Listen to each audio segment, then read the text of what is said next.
හරි ඉතින් අදත් බලන්න යන්නේ මචං මගේ මේ මූණ පුරා තියෙන රැවුල.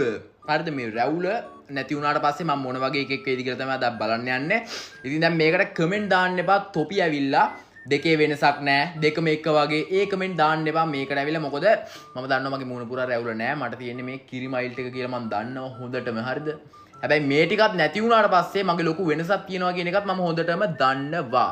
හරි අපි දැන් බලමු ගිහලා වෙනස මොන වගේද කියලා.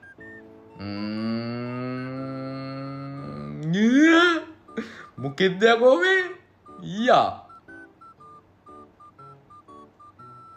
එහෙම ලස්සනයි බලපන් මේක හැටි මේ බලපන් මේ යකෝ බල්ලෙට්ට හොරිකට හැදිලා වගේ බල්ලෙක්ගේ සෙම ඇරලා වගේ බලපන් මුගේ හැටි මූ විදු වගේද නෑ මූ විදු වගේ මෙහෙම ඉද්දි අම්මට හුඩු යකෝ චාලි චැප්ලින් වගේ ඉතින් ඔයාලගෙත් හරිද ඔයාලගෙත් මෙන්න මේ වගේ බාගේ රැවුල් කට් එකක් කැපුවට පස්සේ බියඩ් කට් එක කැපුවට පස්සේ ලස්සනයි කියලා හිතන යාළුවෙක්ව මෙන්ෂන් කරගෙන යන්න අනිවාර්යෙන්ම පේනවනේ එහෙම ලස්සනයි යා. එහෙම ලස්සනයි කියලා හිතන යාළුවෙක්ව මෙන්ෂන් කරන් යන්න ඌ මෝඩේ.